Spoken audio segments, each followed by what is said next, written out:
We have somehow pulled Pat Kerrane away from heat checking his Robert Woods love on Twitter to talk about our best ball exposures. We're about halfway through the fantasy football draft season, heading into July, heading into training camp. So it's a perfect time to level set on our exposures in all of the best ball drafts we've done so far, our structures, specific players, stacks, week 17, everything. We're going to go through a quick overview of both Pat and myself's exposure today on Legendary Sickos. 3,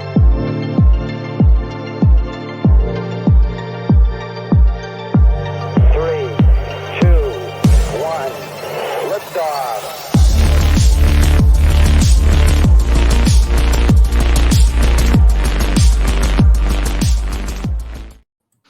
I apologize already, Pat, for calling you out on Robert Woods, but I just saw your tweet this morning and it cracked me up. Particularly, lots of really funny comments. Your own tweet was very funny on Robert Woods, and technically, that's kind of what the point of this show is players that we like, structures that we like, stacks, teams, whatever that we like, that are right. Who you like is who you're drafting. We can talk. We could do Twitter threads every single day about a player. If you're not, actually drafting that player, overweight that player, or whatever, do you actually really like them?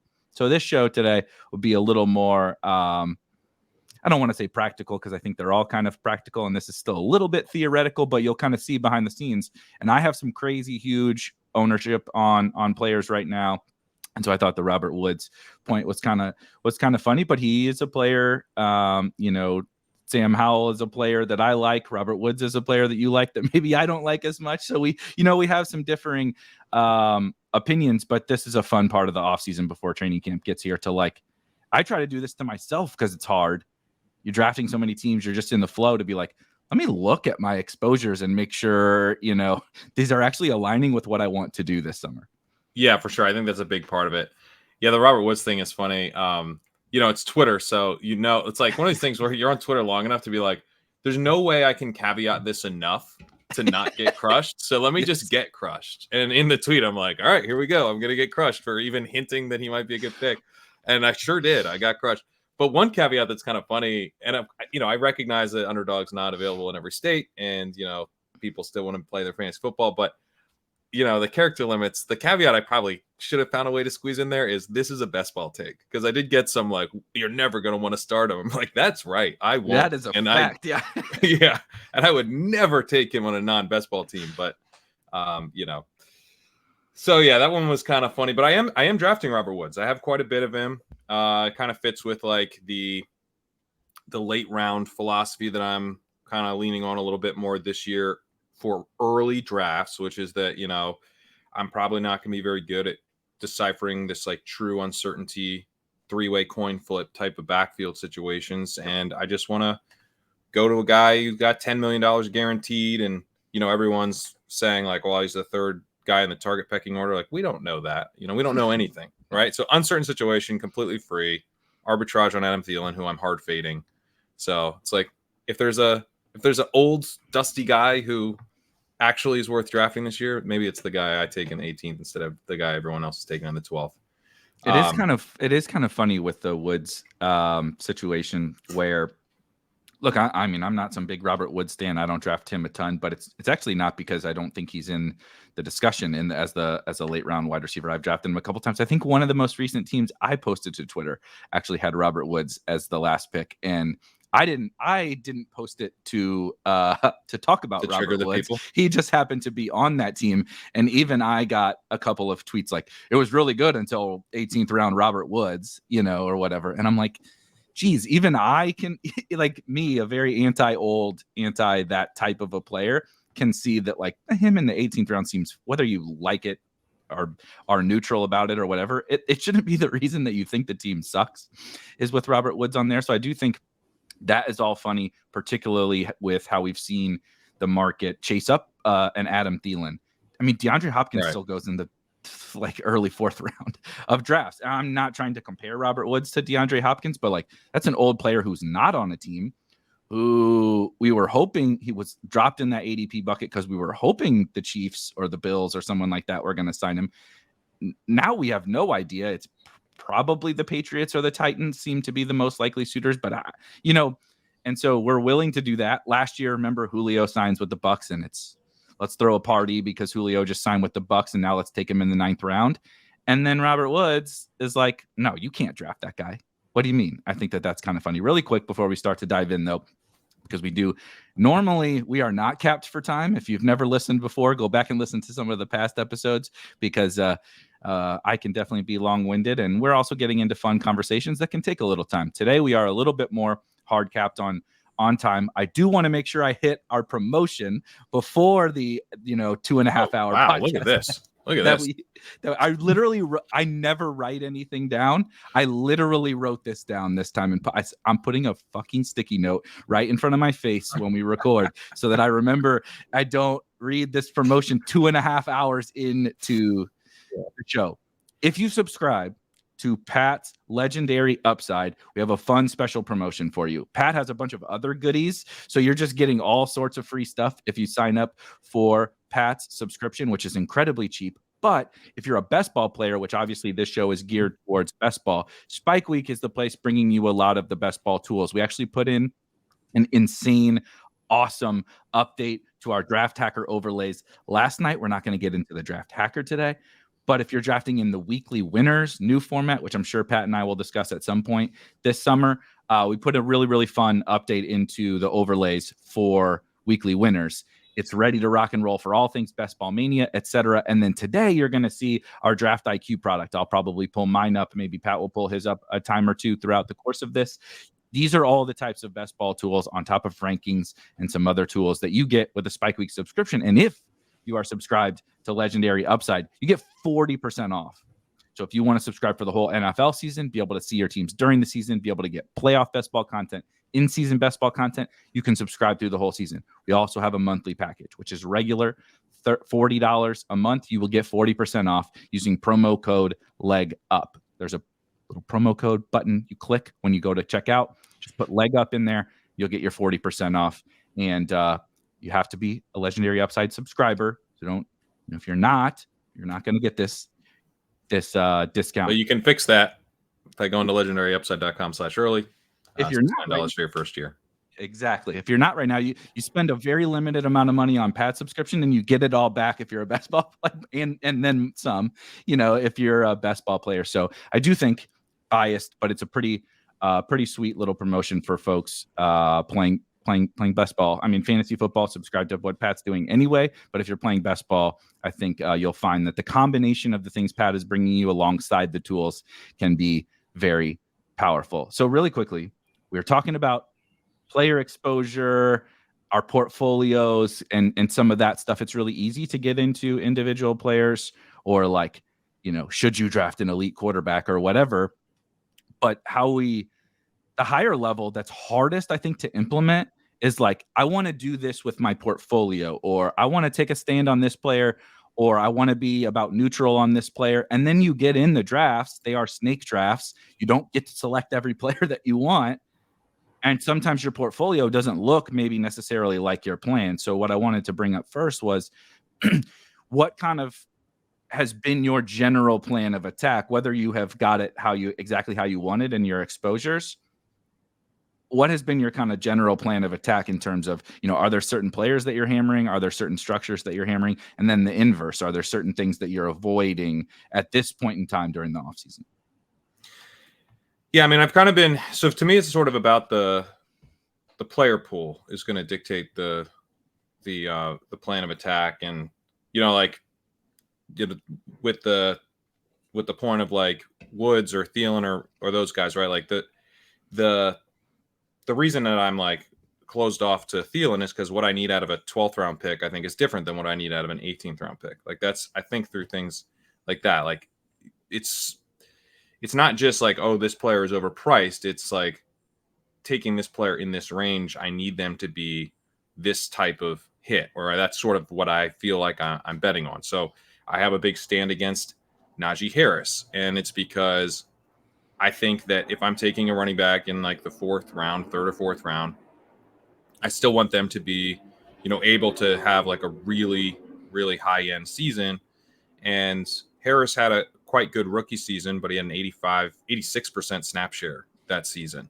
I don't think he has any real chance of getting there this year unless Jaylen Warren gets hurt. So it's kind of a contingent bet. You know, he could certainly be a league winner. But to me, I'm like, what is that? If I need like probably and it could be like a multi-week hamstring pull for Warren in the playoffs and Harris crushes. So it doesn't have to be like a season-ending thing because they'll have enough volume to kind of chug along and help you if you structure your team right. So, if Harris was a 5th round pick, if he was like Aaron Jones versus Harris, I would be a lot more interested. But so it's just sort of like, what does this round sort of ask for and what does this player get? And then you can kind of cobble that all together and sort of see, okay, what can I get later in the draft, right? So if it's like,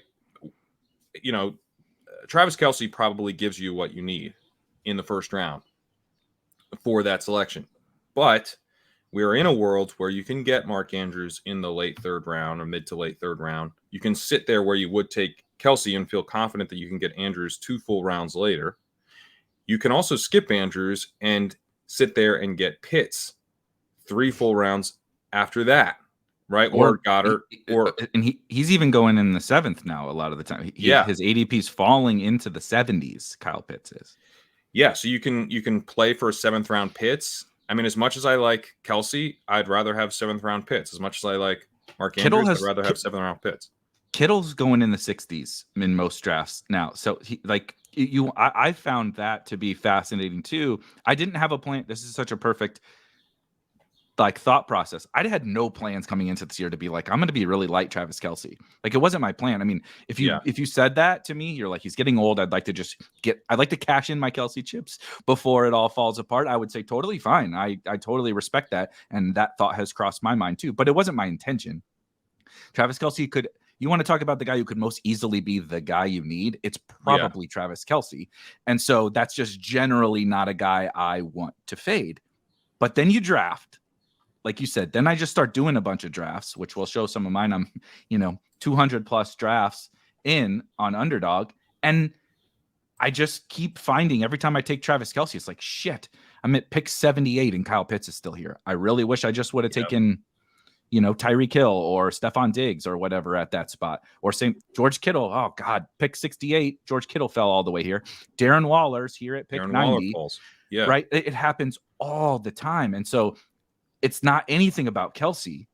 It's all about the environment, like you said, and what can happen later in the draft. Yeah, and I think that then creates like the kind of the like in some ways sort of structures that I want to, or tactics, let's say, that I want to be overweight on. And one of those this year is definitely the elite tight ends. I think, you want to be aware of what the overall market sentiment is on kind of structures. And, I just think that elite tight end represents a potentially massive edge this season. I think people don't really understand this format fully, to be honest. Like, we have 3 uncorrelated tournaments that you need to win. Madison Parkhill did some interesting work on his site, which you guys should check out. I linked to it in my elite tight end piece on Legendary Upside.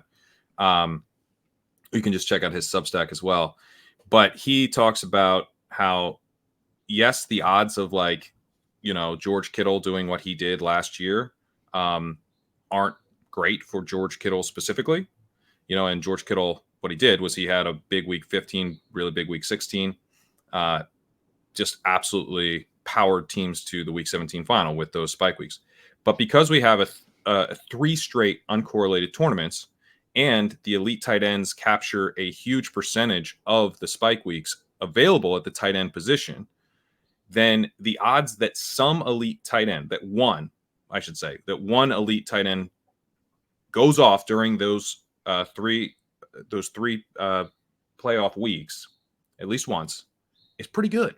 It's like 80% or something was his calculation that we get like at least one of those guys going off for at least one of the weeks. And when that happens, might not happen, but if it does, we do know that the nature of the position, because it's so low scoring, because many of the other elite elite tight ends that we're going to be drafting are going to completely bust, then you're going to get a ton of leverage. And so the thing is about elite tight end is it doesn't feel very, it's a strategy that doesn't like inherently feel good, because when you're overweight all the elite tight ends, what you're kind of doing is you're saying like many of my teams are going to suck because this tight end's going to bust. But the ones that don't suck are going to be like potentially awesome. And then there's teams that like don't suck, but just kind of like, yeah, they aren't. The elite tight end isn't helping. You're going to feel like, I wish I spent that pick differently. But then that elite tight end happens to be the guy who goes off in the playoffs. So maybe you advance those at a slightly worse rate, but you have this huge leverage piece. And I think that's, you know, when you tell someone, hey, here's a strategy where it's going to probably hurt your advance rate, but you're going to get this really impossible to predict spike week, probably. No one wants to do it. But I just think it's a really big edge right now, in part because we've seen it play out now. We've seen it play out literally the last 2 years. Mark Andrews was an absolute must-have player, and George Kittle, second highest finals advance rate behind Justin Jefferson, if I recall correctly. So it's a weird thing in fantasy football when something works this well and the market moves against it hard. And that's what's happening. I think that part of it, that the market is like, elite tight end is dead. It's Kelsey or no one. After a year in which Kittle was on the winning lineups across a number of different sites, including drafters, including the season-long format. He was on that team, not Kelsey. So the market said, you can't draft Kittle, you can't draft Pitts, you can't draft Andrews. They're going like a round to 2 rounds lower than what we would have priced them at probably in 2020 or even maybe last year. And I know I've talked about elite tight end before on this, but that is one of the structures where if I look at like the overall macro landscape of how drafters are interpreting information that we've gotten over the last couple of years and applying it to this year's player pool, I just think it's like a huge miss, you know, from on a macro level that we decided that elite tight end isn't one of the most powerful levers you can pull. Now, does that mean I never punt tight end and that I don't like punting tight end sometimes? Like I do. If you're a real big believer in 3 late round tight ends, like I think that can work, and I've done it myself. You literally can't draft elite tight end on every team. Your portfolio would be whacked. Right. But it is something that I want to really like the more. And, you know, I wrote this elite tight end article like a month ago or whatever. And since then, tight end prices have fallen further. So that's another thing with these exposures. You always want to be checking in with yourself. Like, I had this take, I've been executing on this take. What has happened since? Like, has the market shifted against me? Should I reconsider that? Maybe it was a good idea then, and now it's not, right? It doesn't mean you were wrong, although you certainly could have been. But, you know, you don't have to like crush yourself for doing something before that you're now no longer going to do. We want to be flexible and nimble and be pivoting when things change. But this is one of those things where I'm also comfortable doubling down. Markets decided that nope, not only is, you know, were we kind of out on elite tight end, but we read Pat's piece and it sucked. We're not interested. We're not taking elite tight end no matter what. Clearly, that's what happened. There's a very high correlation between you releasing that article and Kyle Pitts falling to the, you know, almost the 8th round. The ADP's plummeted. I didn't convince anyone. So it's like, all right, fine. Like I told you what I'm going to do, and now I'm going to do it even more. It's what was ringing through my head when you kind of mentioned that part, because it's kind of one of the hardest parts about exposure. And we recently talked about the Chris Evans, Samaje Perine, conundrum of 2022, where everybody said, this backup seems really valuable, but none of them are getting drafted, right? Joe Mixon getting old, pretty dusty. Amazing offense, particularly, by the way, for running backs. Joe Burrow's, you know, affliction for checking down when I love the way they run their offense for fantasy. That's why the Bengals are so fun, right? It's like, single coverage on Chase. I'm going to go to him. Like literally no matter what. It doesn't matter. I'm going to throw the fade to Chase. Oh, mid play, the safety rolls over. instant check down, like instant. He makes 1, maybe 2 reads, and then he's like, fuck it, check down, get my 4 or 5 yards. If it's more, great. If it's not, it's a winning play, right? He plays like a younger modern day Tom Brady, basically, who can run a little bit. So we established, hey, just a smidge more fun. Also not from, a Boston team. So we can all actually celebrate Joe Burrow instead of kind of fucking hating ourselves because Tom Brady is a thing. So Samaje P years just like, dude, he's so handsome. That's all I want to talk about. How handsome that does also piss me off, by the way. Like, God gave you everything. At least let you be just like average looking. You know what I mean? Like, this is how I feel about Lewis Hamilton. I'm gonna the qualifying for this F1 race is happening right Lewis now. Hamilton, likable though. That is the great thing about Lewis. Lewis gets it all back because he is the most likable, kind-hearted, good person of all time. Brady, not that likable. But also Lewis Hamilton, like, you're a supermodel looking dude, you're a billionaire, and you're the best race car driver of all time. Like, fuck off, man. Like, leave something for the rest of us. That is really, like, that is so unfair. It just life. Like, we're talking about fantasy football and grinding out Samaje Perine versus Chris Evans, and some of these guys live other lives. But it reminded me of that, but different.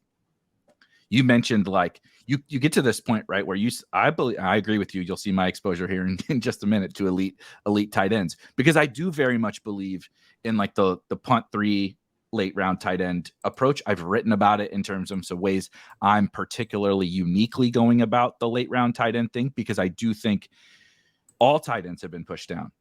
Maybe not, like, for whatever reason we latch on to the tight end dead zone, and those guys never move. Like Ingram and Njoku and those guys, like, just stay around pick 100, no matter how far the elites. It is weird, actually. Yeah. Like, you're never going to get Evan Ingram outside, the top 100 or 105. He should probably go like 145. But like, I legit think he should be like a 14th round, 15th round pick. Yeah. 14th round, maybe. It's particularly with the pricing, right? If the elites are falling and Hunter Henry and, Michael Mayer and Luke Musgrave and, like, whatever, pick your favorite late round tight end du jour, they're all going in the 18th. Why does he go in the 9th? Like, it's just that math doesn't add up. But hey, I think I took him once too. Knowing that is like, it's like, I didn't like necessarily set out to say I will never draft Evan Ingram, but when you plop him into the 9th round, given all the rest that's going on about tight end, because I like the Jags. The Jags offense looks great. Who the hell doesn't like the Jags? But I don't get many Jags because the market has said these prices are this. But the elite tight end thing was like, we talked about Perine versus Evans, where both of us and a lot of people, the beginning of last year, we saw the value in whoever was going to be the handcuff to Joe Mixon, right? Who couldn't see that? We were wrong, though. Like, wildly wrong. Chris Evans is probably not even an NFL football player. We were wrong. We tried to project the new young guy to step into a bigger role, which is fine. I don't think that that's inherently wrong, but we were wrong in this situation. The veteran, steady Samaje Perine was the guy, and we adjusted.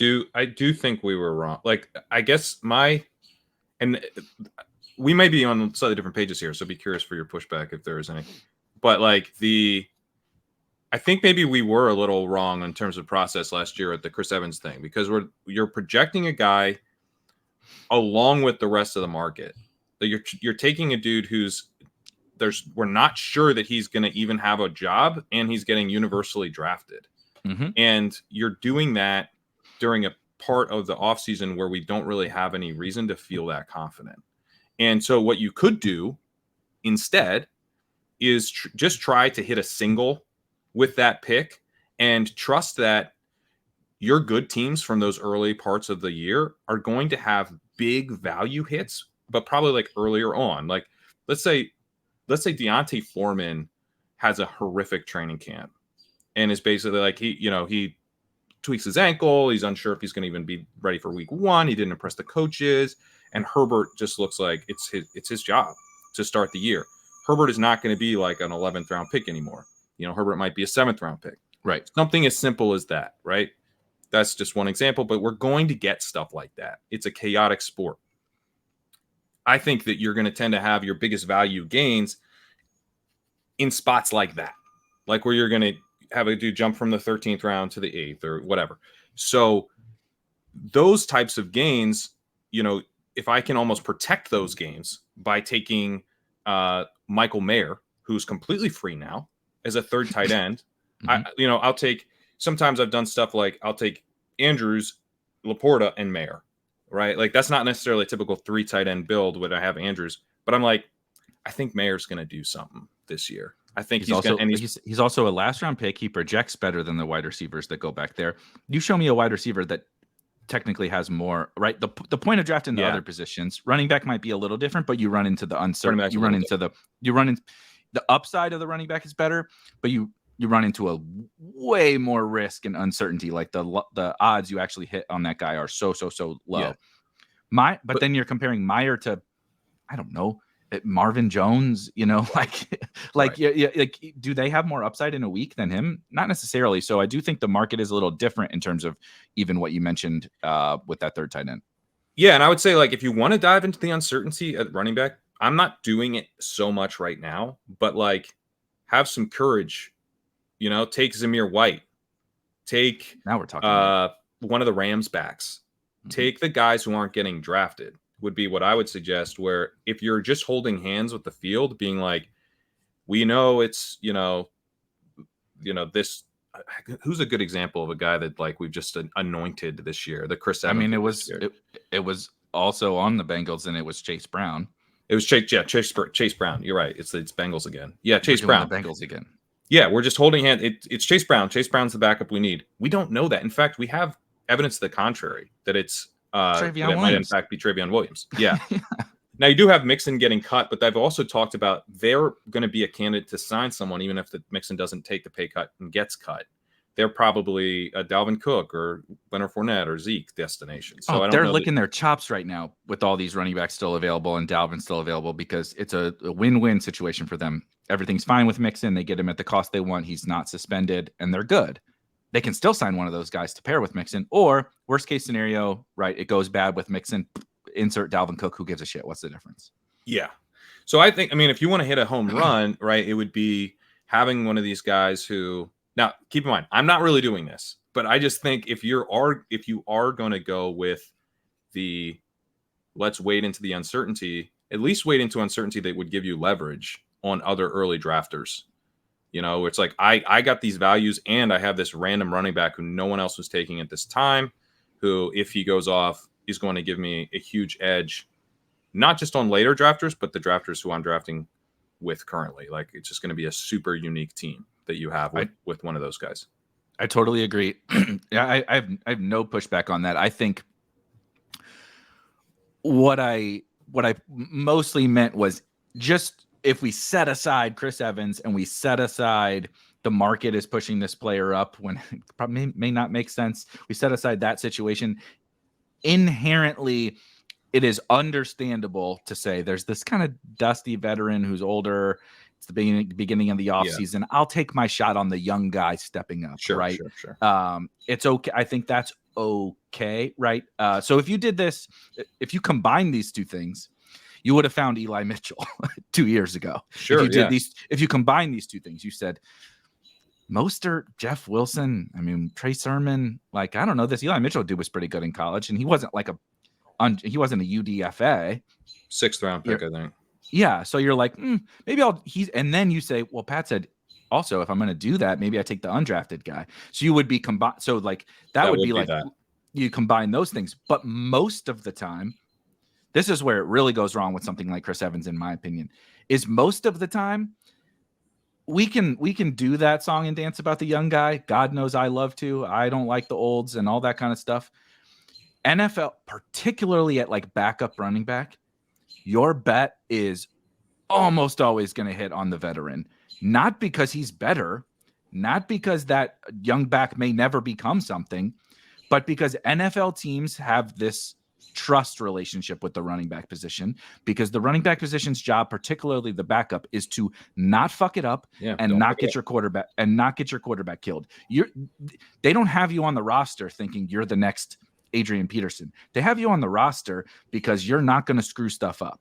Yeah. And when the young guy comes in, most of the time he screws stuff up in pass pro, right? A, executing pass pro, B, knowing protections, right? Knowing option routes and different. A lot of these guys have never done this stuff. You know what I mean? Like we'll talk about some guys over the course of the summer. Probably, I know you like Dwayne McBride. Dwayne McBride has probably never done any of these things when he shows up to training camp that he's going to be asked to do. In high school, they just take the ball and run because they're the best player on the team, right? They probably play middle linebacker and running back. And on offense, what did it turn around and hand it to Dwayne because he's the best player in the state. So we hand it to him, and then they go to college. Especially true for Dwayne. Dwayne is not a pass catcher. And so he goes to college, and guess what? This dude's really good at taking the ball and running with it, but he can't catch, and he's not very smart. Dwayne could be really smart. I'm just saying a lot of times, right? You just hand him the ball. You show up to NFL camp, and they're like reading these absurd long, play names, and you got to know what to do. So anyway, I think that's where we failed with Chris Evans. Was we got a little out over our skis on hoping for the next young guy when really the actual most likely bet was P. Ryan all along. And then we did what you just outlined. Then we chased the guy up the board with everybody's drafting him. And there's just this P. Ryan guy sitting back in the last round getting drafted 5% of the time that we could have taken. That was that wasn't even a single. We saw he was a fucking home run last year if you drafted him. So go ahead. That's one thing with my exposures that I want to be like, if I end up having a gross amount of, Tim Patrick. I've started mixing in Devontae Parker now post the contract sign, even though Hopkins might be there because we know he's not getting cut. That was a concern with the Hopkins thing too. It's like, well, Parker might get cut. So I've started mixing him in.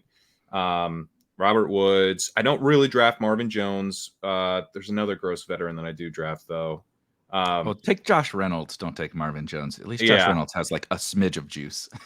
Plus, like he's gonna definitely lose his role at the end of the season. So what's the point? Oh, the Giants guys. I take Slayton. Yep. All the Giants are there. All the Giants are back there. Yeah. So you just you can get Paris Campbell though. He's kind of steamed up.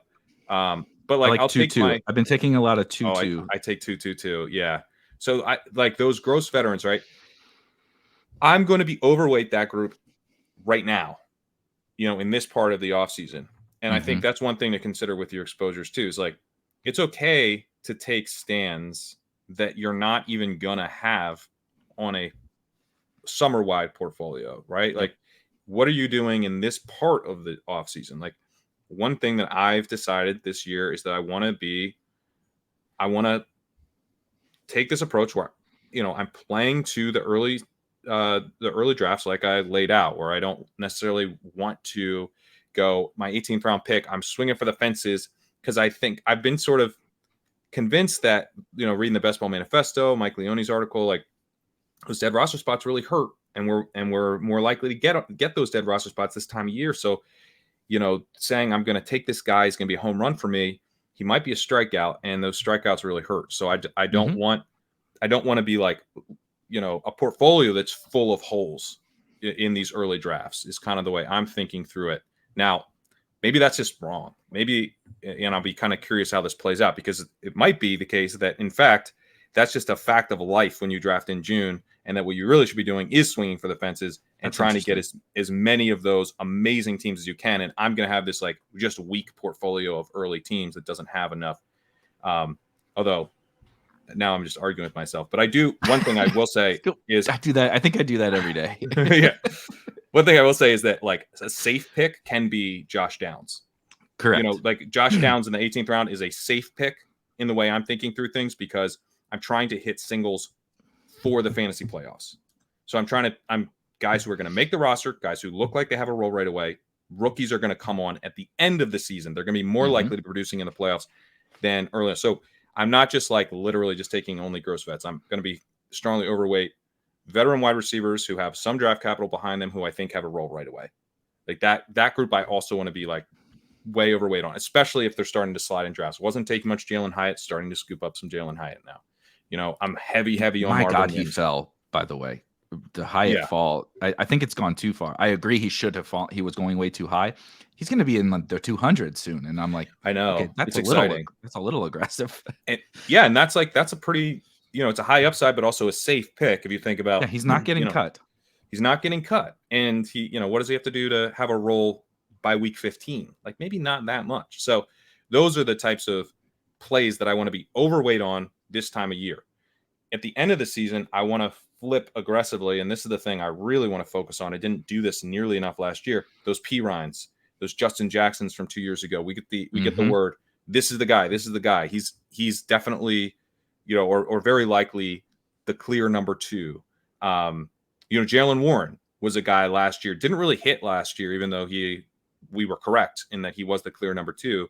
Didn't do a ton for you. But that type of play, the Jalen Warren, the UDFA, who emerges as the running back 2, we have strong evidence that he is, in fact, the running back 2. Preseason usage backs it up. All the beat writers are saying this guy's locked in.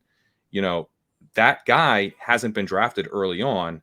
And so, especially with a portfolio that sort of sat out those types of backfields, I'm going to be really aggressive. And like chasing dudes up into the 13th round is not going to bother me because I'm going to get leverage on all of these other drafters who, were drafting Benny Snell or, I'm talking about last year, not this year. Yeah. Benny Snell or Anthony McFarland, and I'm going to have all the Warren because they were just wrong about who the backup was. Yeah, I love that. That's one of my favorite points that I think inherently we probably were like, yeah, we now know this guy. And he maybe even the same people that will dunk on you for tweeting about Robert Woods would dunk on us for tweeting something like this conversation that we're having. Like, yeah, dumbass, this is why you wait till August so that you can then get, those guys.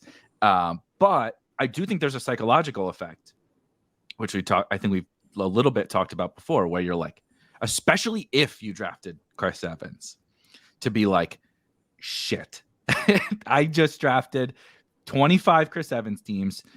And then you really want to get sick. You start doing the math. You're like, God damn it. How much money is that? Like now I just threw that in the toilet. And then admitting you're wrong, admitting those teams. That's the part though. You don't do that. A lot of people don't do that, myself included, right? Your brain protects you from that. Your brain, like literally, that's like what biases are, right? They're like literally just defense mechanisms. Your brain's like, no, it's Evans. It's Evans, dude. Like you'll reject information that's P Ryan. You'll argue with people who tell you that it's P Ryan. Yep. I did this. Gretch was telling me like probably 2 weeks before I realized it was P Ryan, that it was P Ryan. And I I was like, Gretch hasn't paying attention. It's Evans. He's not drafting up baseball teams. You haven't even drafted. Let me sit this one out. Are you even drafting, bro? Yeah. And he was right. And I wouldn't listen because I didn't want to, admit that like I'd been drafting the wrong guy all summer. That's like, you're not going to be open-minded when you have a hard stance on a dude. And I just want to, it's not like that I'm going to be open-minded. I just want that, like that feeling that's going to kick in of like, no. This is wrong. This information is bad.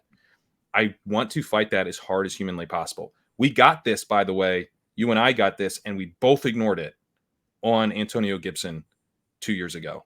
Oh yeah, absolutely. J.D. McKissick was playing the third down. We rationalized, it doesn't matter. It's the preseason. It doesn't matter. J.D. McKissick played all the third down snaps. It did matter. He was a third down back all season. It torched Gibson's upside. We're going to get information like that. Instead of fighting it, we should pivot hard to the opposite. Because especially if the other guy hadn't been drafted, that's the biggest thing. It's like if the other guy hadn't been drafted, or right, if it were Jonathan Williams at the time, if Jonathan Williams was out there on third downs and we were like, oh shit, this is crazy. Like now he's what Jalen Warren is right now to Najee Harris is what Jonathan Williams would have been, right? Like total 100% handcuff, and he's getting some passing down work. It was McKissick. So I think part of why that happened was because of a bias against McKissick. Yeah. And so we were just like, he can take that, which was total like arrogance and bias. But when it's someone that you can then see the upside in themselves, like Jalen Warren, it's easier to be like, okay, yeah, maybe it's just Warren, right? Instead of Najee, as opposed to Gibson versus McKissick. I think I definitely just anchored so hard, and I think McKissick was a part of that reason as well. For sure, yeah, because in that case, the pivot was just to probably start fading Gibson unless his price dropped, which doesn't feel fun. Favorite guy, also, drafting a ton of this guy, and now I'm just going to stop taking him because of some third down preseason information. Like, get the fuck out of here. My theory is not based on preseason data. It's based on this, upside, Legendary with his pass upside. catching, legendary Right, upside, his college profile, efficiency, all this. But, you know, if you did just do that, you would have ended up with a lot more Jonathan Taylor in 2021. Yep. If you just were like, at cost, I'm going to start taking Taylor a little bit more than Gibson. And if Gibson falls to the late second, you know, in that case, you would have ended up with Gibson instead of CEH. So who cares? You know, but at cost. So that's another thing I want to, because there's guys I have big stands on right now. Breece Hall would be a big example. I've got a massive stand on Breece Hall. Now, if we see that, you know, Breece Hall, the reports start to get a lot more shaky about the ACL, you know, certainly if they sign Dalvin Cook, then that would come with a big, but let's say like Izzy just starts getting talked up. Mm-hmm. And the reports on Hall are fine, but it's like he'll probably miss some time. I do think I just want to be able to like kind of check in with myself and be like, you made your bet with the information that you had at the time. But given this new information, as bad as it feels, maybe let's cool out. Maybe let's chill out a little bit on Breece Hall now. You know, if that happens, it's going to be really difficult for me to actually do that. But I just want to do a better job of that, because it's one of those things that's definitely burned me in the past of just doubling down when I shouldn't double down. I'm willing to double down if the market hands me a double down opportunity. In fact, I want to do that. Kyle Pitts falls at around and a half only because the market, going back to our very kind of one of the original points conversations, solely because the market has said fuck tight ends.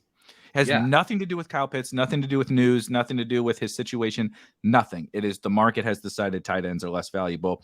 We have, I don't know if that's right. We have evidence to believe the contrary, right? So I'm willing to just say they're wrong here. I'm going to bet against it. This is, like you said, this is the Antonio Gibson, J.D. McKissic.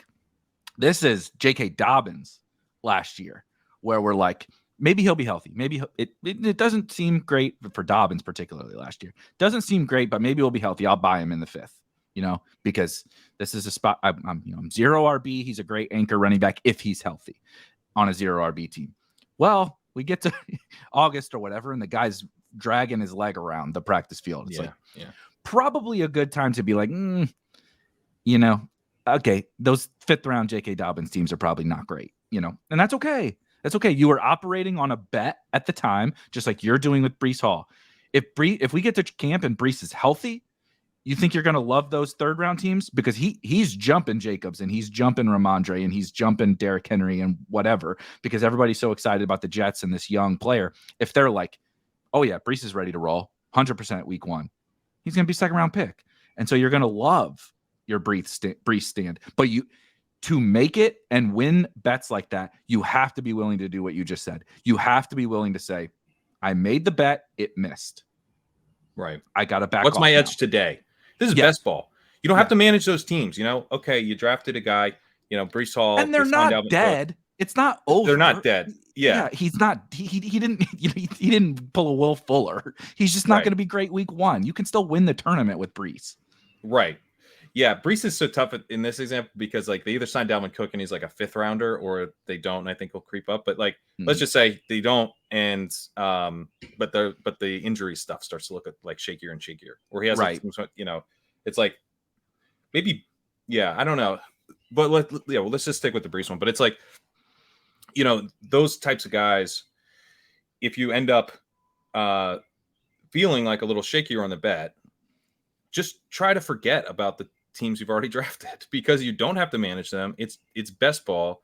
They will manage themselves. You don't have to think about them again. If one bubbles up to the top, it will have nothing to do with your thoughts about it from, you know, the time you drafted it until the time it bubbles up and makes a final for you. So what is your edge when you're drafting today? And I think, like, if you think about it from, you know, the Gibson example, like, the edge, as soon as you get that preseason information about McKissic as a Gibson bull, prior to that information, your edge can still be flipping to Taylor and maybe pivoting to Taylor hard, and maybe saying, you know what, my overall portfolio, I'm going to make sure that is a bit even on. It's not even on these players right now. I'm going to make sure I'm in fact overweight Taylor. I did do this last year in one case, which was a difficult case for me to do it because it was on Ronald Jones. So I was drafting a ton of Ronald Jones early in like the 10th, 11th round. Because, you know, he's on the Chiefs, dude. He's going to smash. Yep. And It was even before the Pacheco stuff really got off, but I was like, I'm drafting this guy at the exclusion of other players who I like. And Rachaad White was a guy I was really excited about, passing down specialist, bigger, can kind of get used on early downs some as well. Doesn't just have to take third downs and all that Tom Brady dump offs galore. Really excited about that profile. Kind of didn't, it's sort of like one of those ones that didn't really hit or miss. Yeah. But I wanted to be very overweight White. I just thought if it hits, it could hit really big. Fournette ended up staying healthy all year, so didn't quite get there. But I was like, I don't have nearly enough White. I don't even like this stand that I'm making, and so I pivoted really hard away from Rojo and towards White and some other. It wasn't just White. There's some other running backs in that range that I liked. So I think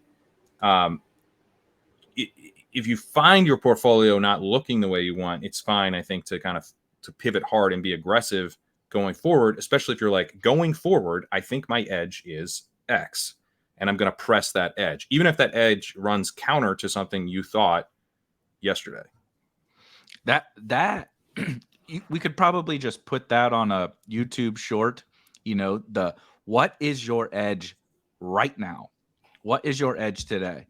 Because it applies to like everything that we've really talked about here. And most things that you could talk about from a best ball strategy perspective. But think about the Bengals backfield thing in reference to the what is your edge today. The Bengals don't know who the backup running back is going to be. They're going to wait for training camp. Travion, because he's the veteran, this is how shit goes, right? At all levels of football. The incumbent veteran older person gets the first crack, right? If you ever played high school football, there's some sophomore who is a stud. He probably doesn't start week 1 at middle linebacker because you got a senior who's busted his ass for 4 years, right? And he gets the start. He may get benched in the first game. He may get benched by week 3 or whatever. The talent may rise to the top. But the young talent has to prove itself to usurp the older veteran. Chris Evans couldn't do that with Samaje Perine. He couldn't come close, quite frankly. Maybe Chase Brown will do that with Travion Williams. Travion Williams is probably not as good as Samaje Perine. Travion Williams may not be an NFL running back. But Chase Brown's going to have to prove it. So I don't know how you can come in and say, Chase Brown is my edge right now. It doesn't mean never draft Chase Brown. If, times where his profile might make sense at the end of a draft. I don't know. You need some home run swing at running back. You think he's a better home run swing than Travion or other late running backs, whatever. I don't even really care to argue that because that's its own long conversation. But I don't know how anyone can say, what is your edge today? It's Chase Brown, right? No, it's not. Because if you had really strong conviction that Mixon was going to get cut, maybe. Yeah. But like, that's just your gut strong conviction. There is, in my opinion, no true evidence to say, like, is it possible? Absolutely. And if you wanted to say, be like, there's right, let's run the math. X% that Mixon gets cut, X% that Mixon, gets hurt because he's old, X% that Mixon is stone dust, which he might be. And then X% that Travion and Williams and Evans are terrible, which they probably are. So, right, he makes this, but like, even then, you're like, is that your biggest edge right now? Edge.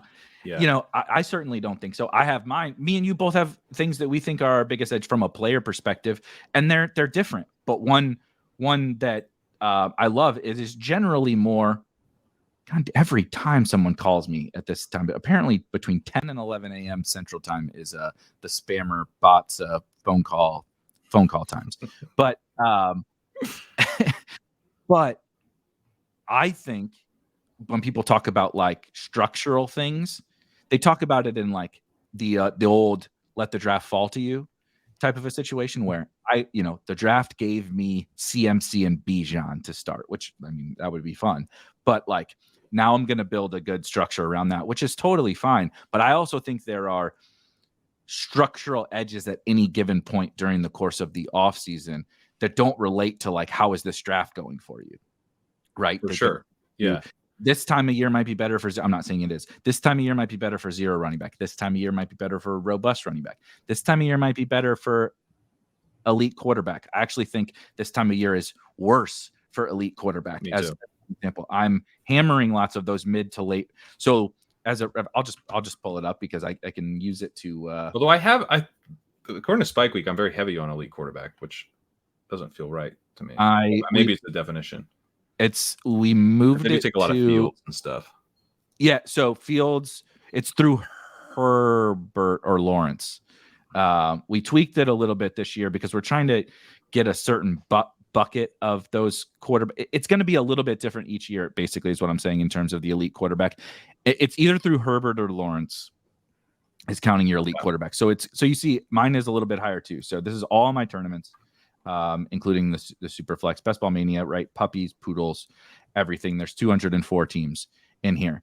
Is it not through Richardson? Because that might be why. It could be. I don't know. It's through Richardson, that would explain. I should know it off the top of my head, but it's been a long time since we redefined it. So I will come up with that answer. But so you kind of see, I'm basically like splitting the middle between elite quarterback and late round quarterback, 37% versus 27%. Close enough. Elite tight end, however, despite the fact that I wrote an article, I did a video on this fun new strategy that I do really like that's kind of combining a late round quarterback and late round tight end. I actually think the biggest edge is what you said with elite tight ends. Not any one of them in particular. Like you go to my players over here and see like total player exposure. You're obviously not, you're seeing Sam Howell and Damian Harris and really I would say that maybe these four, if we include Rashad Bateman, are my players that I think specifically are my edge right now. Beyond them, the guys who have high exposure are just like the guys who happen to be there in my drafts. It's not really intentional or planned. But you notice there's not an elite tight end that shows up. I'll keep scrolling. Andrews. I have 20% Mark Andrews. So he's the first elite tight end that you get to. But like my biggest player take stand is Damian Harris. But elite tight end as a strategy is in my opinion, my biggest edge. And it actually isn't very much Travis Kelce. It's Andrews, Pitts, Kittle, Hawkinson, right? Waller, Goddard, or whatever. Like I'm right on all Hawk those guys because he goes first among those groups. That group, but I actually don't know how much Hawk. So I have 7% Hawk. So not anything crazy. It's definitely Pitts at 18, Andrews at 20, and then Kittle's probably similar. Kittle at 8. So I didn't even know that. I'm learning this a lot. So Pitts is 18. Andrews at 13. I'm actually like Kelce, as we talked about. I'm 9 overall, but this is one of the things that jumps out.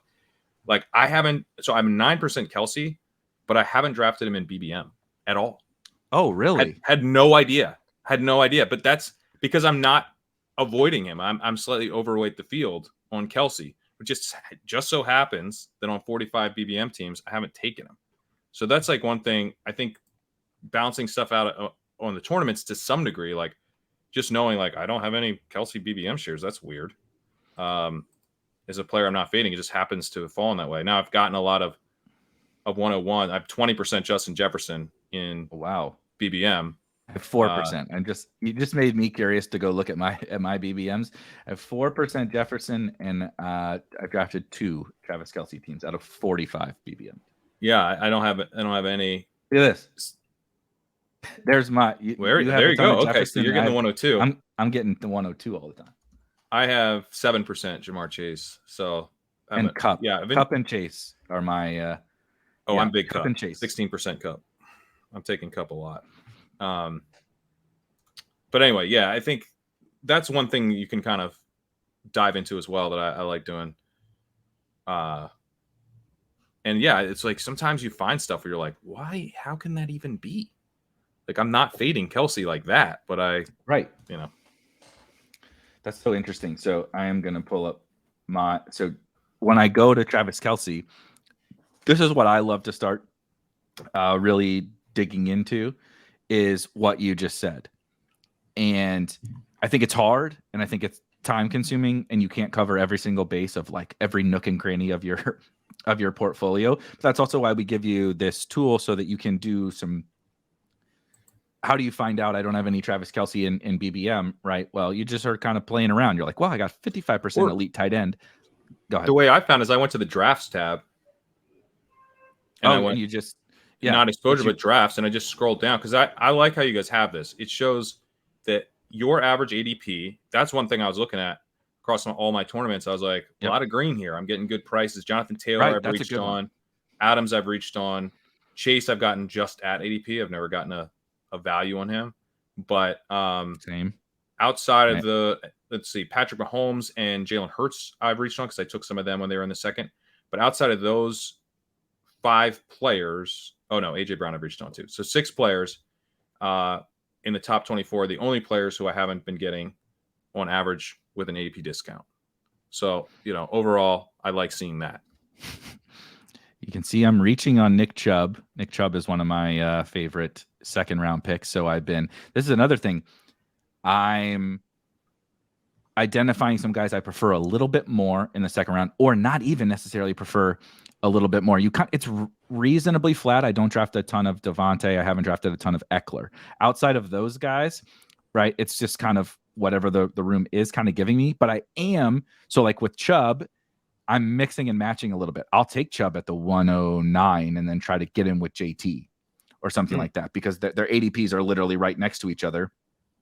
And I don't personally see that big of a difference between those guys and kind of everybody that goes in that range. So that runs me into this. But like you said, you can see some of these things start to pop out when you're like, bad value on Chubb. I wonder what those Chubb teams, why is that, right? Then you can go over to your lineups and literally see the physical lineups, or you can go over to exposure and type in Nick Chubb and see, what do my Nick Chubb teams look like? But I'll find myself just kind of like you said, just browsing, right? I'm just like, it's like I got a new magazine. I don't really give a shit, right? I got East Bay. I'm not actually going to buy anything from this East Bay, but like they got tons of cool shit in here, all these basketball shoes and all these clothes and stuff like that.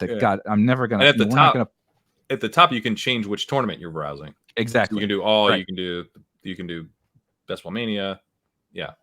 And we're adding in weekly winners. There's a lot of changes that weekly winners, for anyone that didn't see a new contest on Underdog, that's a completely different format. So lots of all this kind of stuff has to change.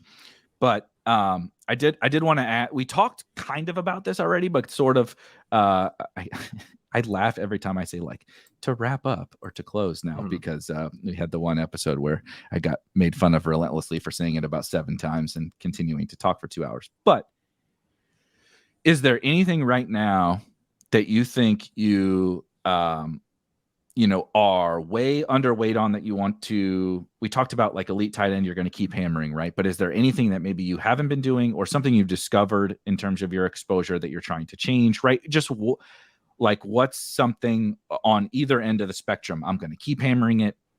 I'm going to back off, right? I'm going to back off this thing I've been doing now, or I want to recover, right? Like Travis Kelce. You're like, I don't have any BBM teams with Travis Kelce. That's not the plan. And just kind of anything of those that jump out to you. Yeah, there's some like stands that I didn't really like intend to make, that I'm finding that I have been making. Like I'm pretty light CeeDee Lamb, especially in Best Ball Mania. Didn't realize that. And so, I don't love CeeDee Lamb this year at cost, and just, Dallas is going to run probably a lot fewer plays, and there's more target competition. I'm not sure Lamb's like truly an elite wide receiver. He's very good, but so I don't have the biggest, the most optimism for Lamb, but I don't want to be like taking a huge stand against him. So to me, like I'm 45 drafts in Best Ball Mania. It's sort of time for me to just like go through and see, like, I don't have much Nick Chubb actually. That's one where I tend to break the tie to Jonathan Taylor. Jonathan Taylor was the 101 or 102 last year. Mm-hmm. And as much as we've liked Nick Chubb for a long time, and as good as he is at running the ball, he's never been drafted like that. We've never thought that Nick Chubb could actually deliver a legendary season. Jonathan Taylor basically has. In 2021, he through the first 17 weeks, hit that mark in PPR. And so I do want to be overweight Taylor, but it's like one of those things where I'm like, I'm doing this. The market doesn't seem to be cooperating here. They keep handing me Taylor and taking Chubb. I'm probably going to have to mix in some Chubb, because to me, like Taylor over Chubb is an easy click. But I do see that Chubb isn't like he's not Ronald Jones in the passing game, right? Like if you just he's more like I think he's solid. Like he's solid. not Christian McCaffrey, but It's kind of like JT, fine. really. Yeah. Like they can do it, and then once it's one of those things. They're not gonna run CMC routes or whatever. No, but they're capable. Right, they're capable, and they actually can catch the ball. And then the real power is once that ball is in their hand, those two dudes' hands in the open field. That is corners tackling JT and Nick Chubb in the open field. Like, no, that's not going to happen. Right. Yeah, and like Chubb is, I believe, 27 years old, and Jonathan Taylor is 24 years old. And so, if you're looking at a guy with sort of similar. Somewhat similar profiles, very similar draft costs. Yeah, Chubb turns 28 in December, actually. Mm-hmm. And so I just have like less confidence in Chubb doing it, but it's going to be binary. Chubb's either going to be Chubb or he won't. And so I don't want to be out. So right now it's like trying to dial in stuff. I got to go pick up a package. I'll be right back. Yep. And I totally agree with all that. I found that it's funny because I recently just found what Pat was talking about, but was the opposite for me because I am really big on Chubb, but I'm also really big on JT. And it was that weird thing where I was just when I was thinking about doing something different, like I mentioned, I'm just going to pull Chubb up to the 110 and see if I can get him with Saquon or even at a once upon a time Eckler or Bijan or JT or Pollard or whatever. When I was doing that, I was always doing it with Chubb, even though I should have been doing it with both Chubb and JT because I like them both a ton. I think they're side by side in my rankings. So that has led to 16% Chubb for me. And this is just in BBM now. And then what did I say? 9%? 9% JT. And so if it were up to me and I were setting a perfect portfolio, I would say I think I probably have about the same of both of these, maybe slightly one of the other. Maybe I kind of want to get both of them on the same team. Like, they go right next to each other in ADP. So they're like never on the same team. So I want to try to force that. But I've found so far through this drafts, I've skewed towards Chubb, and that even though I really like Chubb, that wasn't my intent. It wasn't my intent when I set out to do this. It's really, I like both of these guys. I want to have both of them. Yeah, like best ball drafts are fun, right? So I'm not like, I tend to draft more from my phone than my desktop, and that's gonna be a little bit more vibes based in my approach. Yep. I'm breaking ties this way. I have these players like pretty even. These are two random players, these two hypothetical players. I lean 60-40 towards player A. Let me go check my exposures. I'm 90-10. Mm-hmm. That's going to happen all the time. And I don't know, maybe you would find yourself better at dealing with this.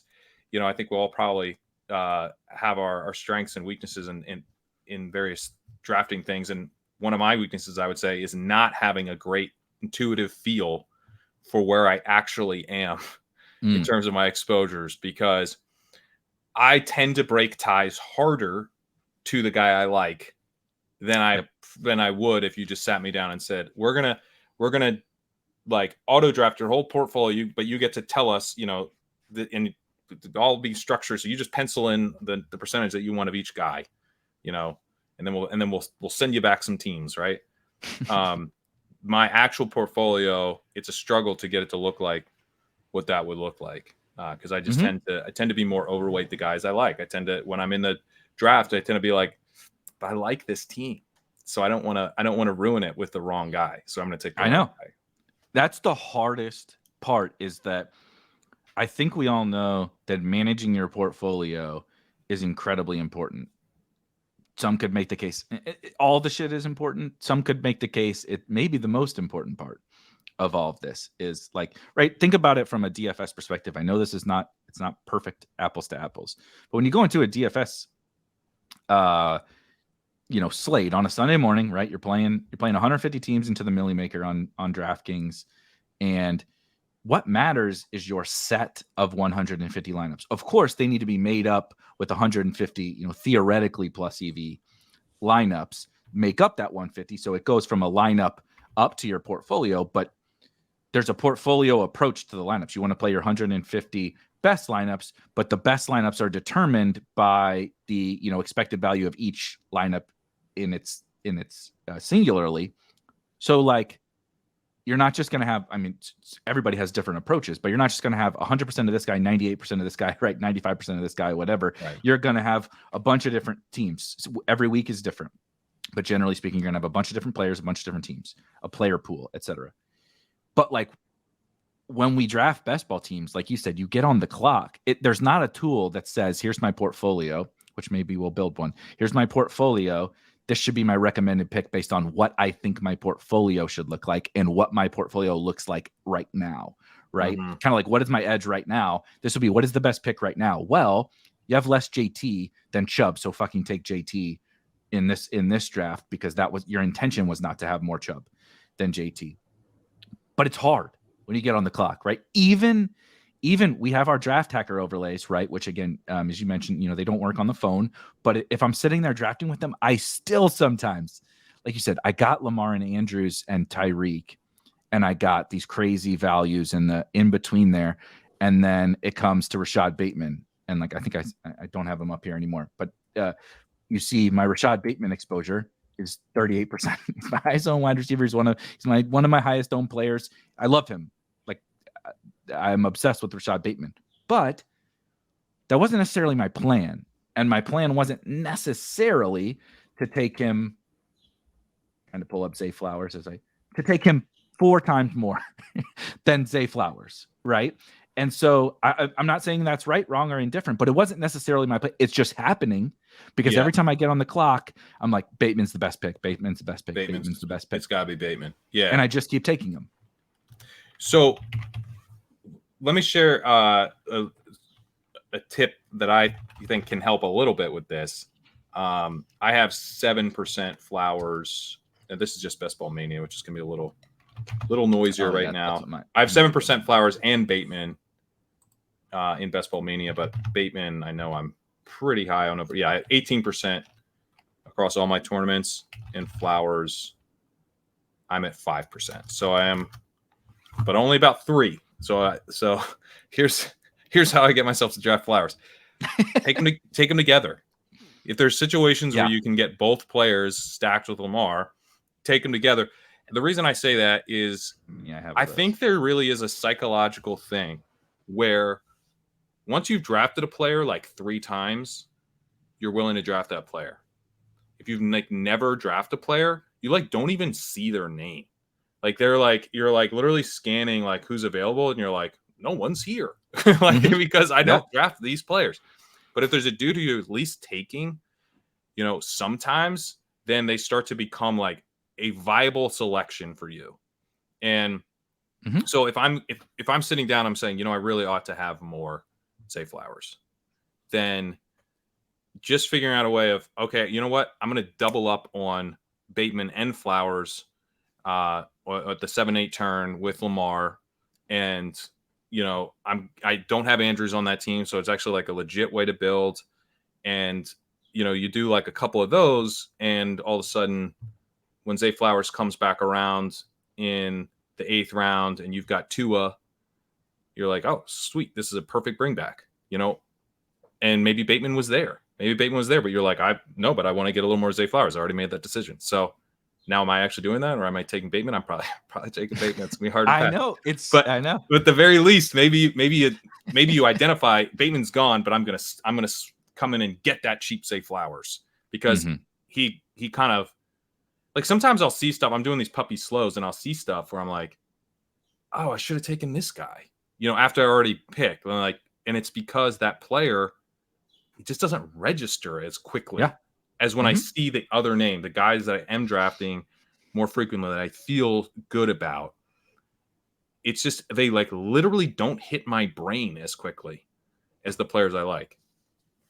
I agree. That is, you said, I think that's an everyone issue. Everyone can even say, you can be a non-football watcher. You can be Brian Hooper or whatever, who doesn't really care about football, right? Doesn't even know some of the players or whatever. But when you do this repetitively over and over and over and over again, names register more to you. Maybe you talk to other people and they like X player or whatever. It is just an inherent fact that information is going to seep into your brain. Whether it's your personal, right? Like these are generally my personal opinions on a handful of players.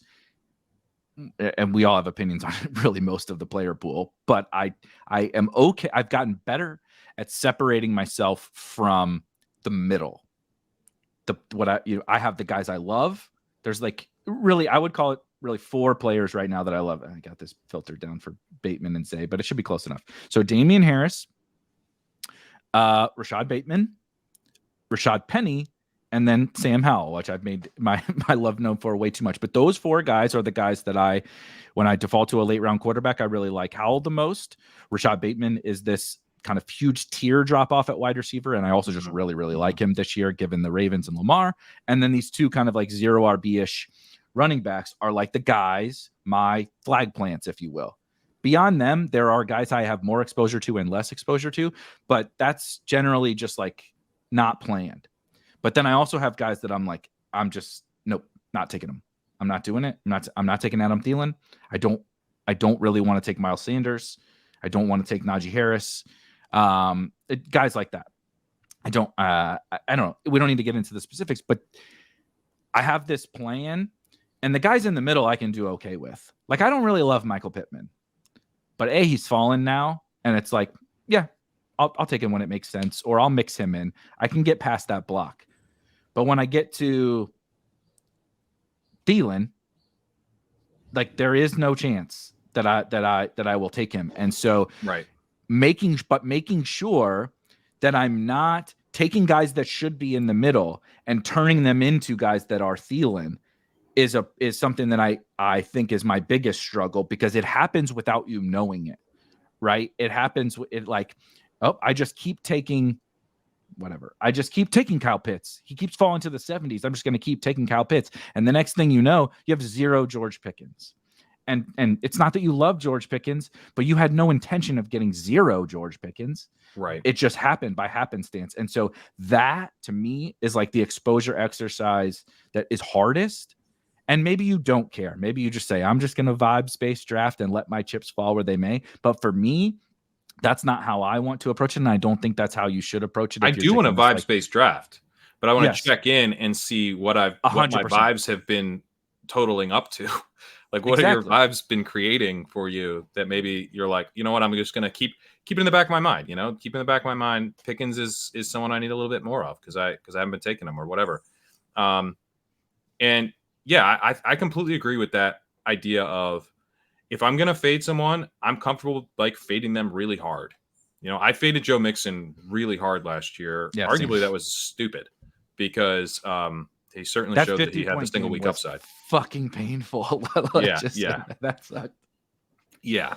So I'm not all like my fades are gonna be good, right? But like I generally am willing to take hard stances for and against players. But what you want to be able to do is capture when your edge hits, right? This is something Mike Leone and I have talked about when we were doing Establish the Edge, like understanding kind of what your edge is and then sort of pressing that edge. So if you really feel strongly that your edge is, a 5th round quarterback who's going to get benched once Ron Rivera gets fired, you at least want to be able to capture that edge if, that 1% outcome plays out. You don't want to be muddling that edge up by taking a bunch of other stands that you don't really even believe in.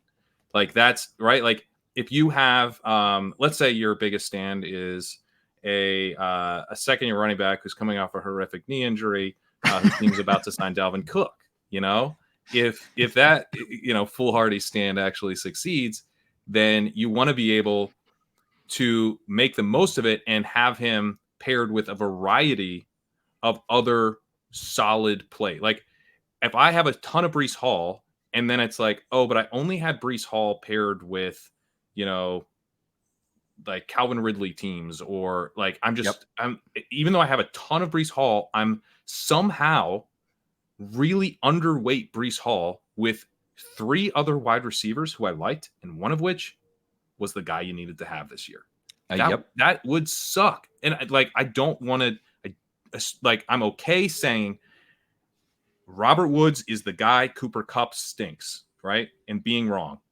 That's gonna hurt. Luckily, I didn't do that, but that's the type of thing might haunt you forever. But I'm you okay. would be you're okay to be wrong when you believe a stand like that, and I think that's good.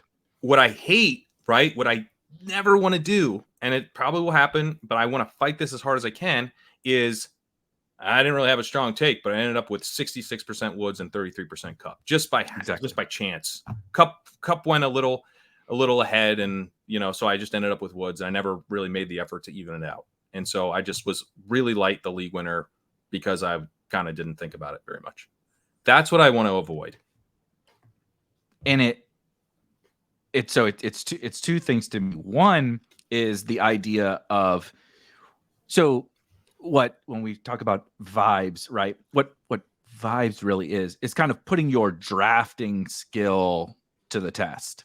You're saying, I'm good at this. I'm a skillful drafter. So I'm sitting on my couch on the phone instead of in the lab, right, with all of my resources up around me, because I don't need them, because I'm good at doing this, and time, life, whatever. But I can get in there, crank out a really good team, because I'm going to be able to adapt to this fast draft room or whatever.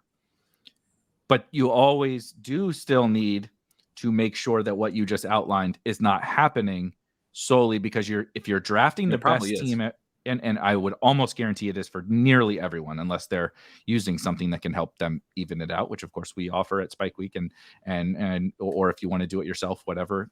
I pity the people that log all their teams in a spreadsheet, by the way. That sounds terrible, but you're going to almost assuredly run into that, and you probably can't cover every single one of the those things that you want to mitigate that Woods Kupp situation, or the Pitts Pickens, like I was just mentioning.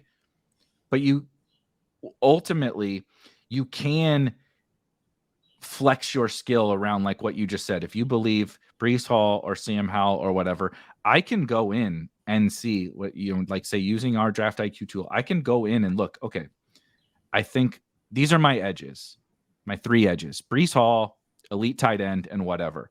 Let's make sure that around my edges, I'm not falling into a bunch of landmines to fuck up those edges. Yeah. Right. Because I have to admit, everyone has to admit, and I also think this is a huge flaw of fantasy football people in general, best ball drafters, whatever. You may have edges. If you're good at this, if you're skillful, if you're smart, whatever, you have edges. You don't have an edge on everything. No one does. You don't. There's not a person. You cannot possibly know all of these, right? From a player take perspective, you cannot possibly know enough about all of these. I don't care what kind of coder or modeler or analytics or how much time you spend. You can't possibly know enough about every single one of these players, everyone, the teams, their situation, the depth charts, the coaches. You can't. And then you can't possibly know enough about, right, the game theory elements and what your opponents are doing and how to structure teams and stacking and correlation. You can't possibly know enough about everything. So flex your muscles on the edges that you do have. You don't have an edge on every player. Stop drafting like you have an edge on every player. Draft like you have an edge on the couple players that you believe. Pat has an edge on Breece Hall. I tend to agree with him. Right. But that's we have to draw a line somewhere. You say, I think Breece Hall is an edge. So let's draft like Breece Hall is an edge. If Breece Hall is an edge, that doesn't mean that Robert Woods over Cooper Kupp is an edge, right? You wouldn't do that. You would want them to be split down the middle, because Breece is the edge, not the decision between those two. Exactly. Breece is the edge, not Chase Brown versus Travion Williams, right? Breece is the edge, not Sam Howell versus Jacoby Brissett. So operate as though Breece is the edge. For me, but we God damn it! I shouldn't have fucking buried myself with that one. But that's but everyone screws that up. God knows I do. But that's why we built some of these tools and we're having this conversation, because it is so important. And I think those are probably the biggest landmines that people fall into, because it's fun to draft on the Underdog app. It's fun to draft. Best ball's fun. You sit on your couch, or you sit on the shitter, or you sit on the front porch with a beer, and you're just drafting away. And you draft. Then the next thing you know, you drafted 20 teams, and every time you took Bateman over Zay Flowers. and you like Bateman better, but not one. You like him not 20 literally times as much? Yeah, exactly. Yeah. Probably not. So anyway, that's Sometimes kind of this is like a next level tool. I don't know if you guys get into quantum computing, maybe you can build we this got out. some smart people coming in, so All right. Maybe I've sometimes wanted a tool that would help me essentially like simulate out the season based on my percentages of, you know, what I think is likely to happen in kind of key situations. Like, let's say I like Bateman, like I like Bateman 2.5 times as much as Zay Flowers. Okay. And I like JT twice as much as Chubb. But this is a season now. This tool does its work. This is a season where Chubb's the right answer. Chubb's the right answer. The other thing maybe you could do with this is like, I think that there's, you know, a 10% chance that, you know, the Packers are a really good offense this year. Right. And so it's just like, nope, this year the Packers suck. So don't take Packers. You know what I mean? Like, and at least in any given Jordan, draft now, Jordan Love is Kyle Trask or whatever. Jordan Love is a horrendous pick in this version of the world. Now, you'd have to kind of balance that. The reason that this tool would be sort of difficult to even use, much less build, is that maybe Packers are just falling to you, and you know, you're like, well, I know that I think there's a 10% chance, so I'm going to just scoop the Packers or whatever. But there's often times where you're like not sure where to go. You know, you're like, what? There's decision points here. These guys are about equal. It would just be in some ways to like, and maybe just kind of thinking through this as you try to balance your exposures. Like, I think there is some chance that this offense is going to be really good. So I want to have at least some exposure to that offense and play things out as I'm drafting. Like occasionally, like, you know, I think that the Packers are gonna crush this year. So I'm gonna build a team that represents what the Packers crushing looks like, and just sprinkle in a few of those teams, or it doesn't have to be the Packers, obviously, whoever, and just like make sure that, like, sometimes drafting with the idea of like strong stances, but then having those stances jumble around over the course of all your drafts. Because I think the issue that I have is like, I'll be like, you know, I'll have a strong stance, but then I'm drafting like all the time. Yes. Like that stance is going to have like all the time. Every team is around one stance, and to the binary, edge, and yes or no. You're making it binary, and then the downstream effects to your exposure and your portfolio by operating in that binary fashion around one or two offenses. Right. Which I don't even believe it's truly binary. Right. This 100% is happening to me right now, and I'm part of why I'm comfortable with this is that we have the rest of this offseason to adjust. If this were August, this might be a very different situation, but still, point stands that like I am operating around the fact that Washington is very undervalued, and so we're doing it in different ways, but the same thesis, that Washington is very undervalued, and they're going to be good, right? But what happens when you operate entirely around that thesis is that you don't get as much Desmond Ridder because your Washington projects better than Atlanta, right? And so, but you love all of the Atlanta pieces. It's just I'm running into more Washington stacks or more Washington exposure and also it's a little easier to get Washington than it is to get Atlanta, but besides the point, way too much Tyler Algier. I have tried to correct this, but it's leading to just like all Kyle Pitts and Tyler Algier and not as much Bijan and Drake London and not much Ridder at all, right? But like that, when I play out my portfolio, and if it were to continue like this and I get to week 1, Thursday Night Football, you know, I have very, very, very few Atlanta stacks and a bunch of Washington stacks. And like, I want more Washington, but this current like binary way I'm operating is leading me to really, really heavy one way and nothing the other way, right? The Packers, I can see the upside case of the Packers, but I don't draft a lot of Packer stacks because I'm personally drafting Howell and Purdy. Those are the two guys I'm trying to utilize that go late. And it's like, well, Pickett's the same thing to me as them, generally speaking. So I'm just going to take those other guys. But like, I don't want to have 0 Steelers stacks, right? And so all of this is very, very difficult to navigate. But as long as I think as long as you can acknowledge these things, that they exist, maybe you will or won't, right? When you get on the clock, you just say, fuck it, I'm going to take this guy. But the only way to know what your correct path forward is by figuring out where these gaps might exist and what you think kind of your portfolio should look like in your exposures. Yeah. What's your portfolio saying? Like, is there absolutely no chance that this team is good, Mm-hmm.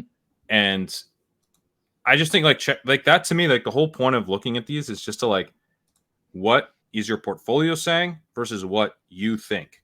Because they're not going to just naturally add up unless you're just like a full-on robot, right? Like you're not going to be able to do it. That would be impressive. If you could actually be like, I want, that would be insane. I wouldn't be impressed. I'd be like, dude, that's like someone's like, I don't have to review my exposures. I just know them. Go outside, please. Oh my God, dude. I might like rethink my career if I met someone like that. Oof. I strongly prefer that you need to review your exposures. There's one person watching this that is like, these motherfuckers. I know ask me my Jacoby Myers exposure. Just ask me. I know it. 4. Some people have that thing. Yeah. Some people like I listen to Smart List, and Will Arnett can just rattle off dates of things. Like it's like, oh, that was February 2007. They're like, that's mind blowing to me. Yeah, that's absolutely mind blowing. If you're just that type of person, I'm sorry. I don't mean to come at you so hard, but listen, that's just so foreign to what I would be able to do that it actually does seem, crazy to me. But yeah, I just think like checking in with what you actually want to do. Like, there's 2 elements of it. Checking in does this portfolio match what I have been trying to do so far, and then does it match what I now think my edges are?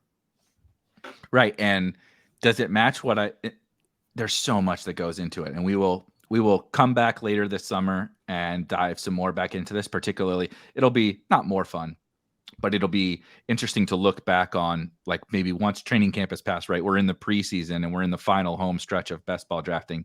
Now let's talk about what our exposures look like. How do they look different than what they look like right now on June 30th? But at the end of the day, the exposure thing is so difficult because it is everything that you just outlined in that, and that we've kind of talked about for an hour. What is your edge today, right? We talked about that earlier because it's going to be different later. It was different in May. It's different. It's constantly moving. And so you should, of course, attack that edge. But you also have this macro level idea of what you think your portfolio of teams should look like. It also may look different for each tournament. What you drafted into the Poodle is going to be different than what you draft into Best Ball Mania. And it's borderline impossible for any one human to really, with a job and like a life and a family and stuff, to manage this to the level of detail that you want. But it is important to like keep all those things in mind. You're not going to be perfect, but like just to keep these things in mind. That's like, yeah, like I just showed you, I have 4 times as much Rashad Bateman and Zay Flowers in Best Ball Mania or whatever. It's unintentional. It wasn't intentional. Do I like Bateman more? Yes. But would I like to smooth those things out? Yes. Can I do that effectively for every situation in the draft? No, but I want to be cognizant of where my gaps could be and make sure that when I flip over the cards in week 1, I'm not like, God damn it, I like this team, or I liked the upside case for the Packers. I liked the upside case for the Falcons, but I have none. That was not I don't want to get to that point and we're doing a show in week 1 and being like, shit, I hate my teams. I don't want to get there. So I just want to keep tabs on it over the course of the summer. Yeah, and I'm going to balance my overall portfolio to some extent, but I'm also going to try to balance my Best Ball Mania portfolio. Mm-hmm. If I do I don't know what they're going to offer in terms of other big tournaments, but certainly if there's other like tournaments I really care about, I'm going to try to balance and they're big enough to where like if it's a 12 max or whatever, I don't think I would really care about that. But there are certain segments that I'm going to try to balance, but for the most part, I'm not going to like die. I'm not going to like, oh, in the puppy, I'm overweight. Like, who cares? They're sort of like the premier tournaments that I want to make sure I'm nice and even on. Yep. And then my overall portfolio. So this is, I'll tell you right now, it's a bit of a trick question. How much Sam Howell do you think I have in Best Ball Mania? Ooh, okay. So it's a trick question. I know from talking to you or listening to you talk that it's not that you're completely out on him and he has a place on certain teams. So it's not 0, but it's certainly not going to be what did you say? Just like total Best Ball Mania, or does it matter? My percentage exposure in Best Ball Mania. In Best Ball Mania, 4%. 7%. Oh my God, you're at the field. I never want to fucking hear you talk about Jacoby Brissett and Sam. Well, here's why it's a trick question. You're matching. I've drafted him on those 3 teams, and it looks like one other $10 team. I don't even know what is $10. Is that the Golden or something? So I've I think so. So I'm 2% in my overall portfolio, but it just so happens I'm 7% in Best Ball Mania. Average ADP 207. So give them to me for free, and I'll take them. That's nice. I also think he is more fitting in Best Ball Mania, where so freaking top heavy and there's not a lot of true home runs. So I do like Purdy a lot, but like there's not really a major home run swing. And it's like, look, even if I advance out of my 12 team league, I just get my money back in Best Ball Mania. So like, let's just take the home run. If I lose this all, it's fine. I can take a more cautious approach in the Poodle 2 or the Puppy 12 or whatever that's gonna happen. Although they did release this weekly winners, which is certainly not helping me take a more cautious approach, because if you want to talk about swinging for the fences, this tournament is literally Howell. This tournament is, I'd be overweight Howell there for sure. 100%. I just drafted 2 solo Howell teams last night. 1791 or something like that. Solo Howell with all just the absolute loaded everywhere else, and tons of running. But this format is fun. We don't need to get into weekly winners today. Maybe we'll cover it in the future. I did post an article on the website of some early weekly winners thoughts, but I do have to jolt, and I think we'll be taking next week off, as Pat is out of town. Plus, the first half of the week is all holidays and stuff like that. But we'll be back shortly. But Pat, what do you got going on here for the people for the next little bit?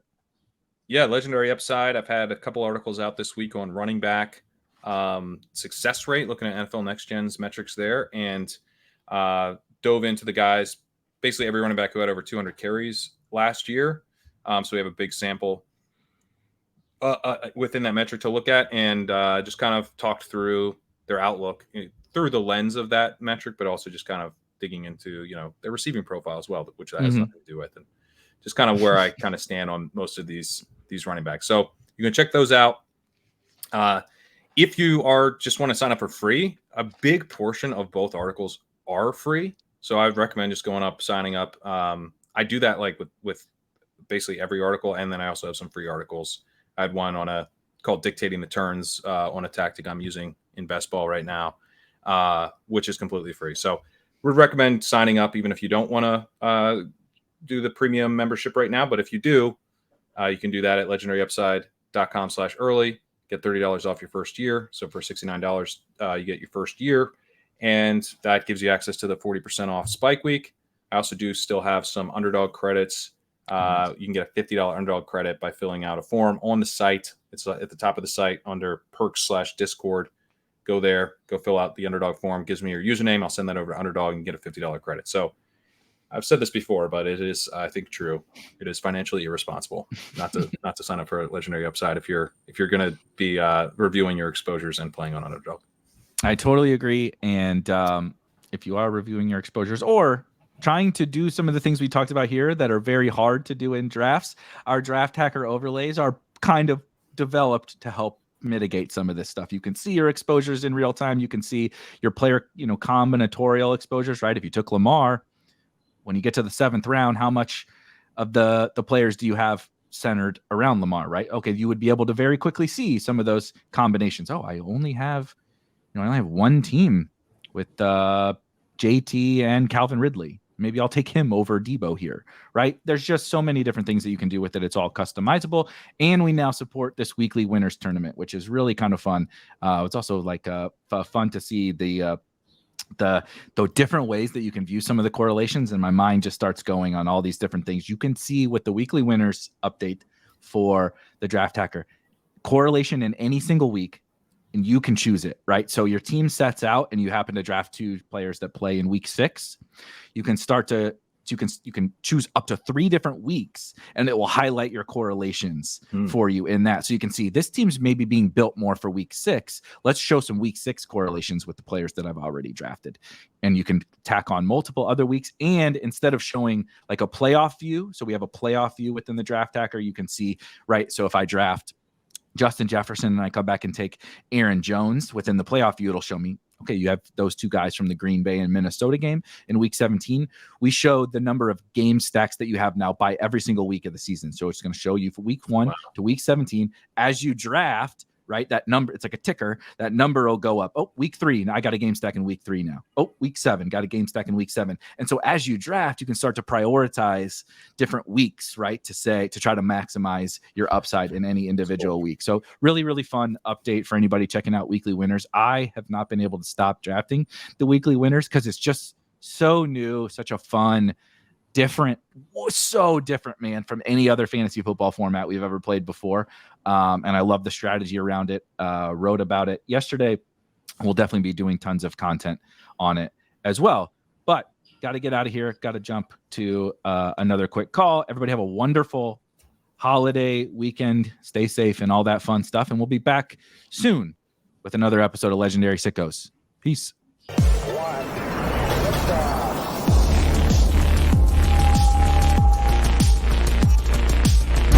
Woo! Those were some spicy takes. Want to stay up to date with all of the other spicy takes we're going to have over here at Spike Week? Why don't you press that subscribe button below? You turn notifications on, we draft a team, boom, you know about it. We have another spicy take, boom, you know about it. You can be there. You can draft with us. You want to stay up to date? That's how you do it. All right, we'll catch you later next time here at Spike Week.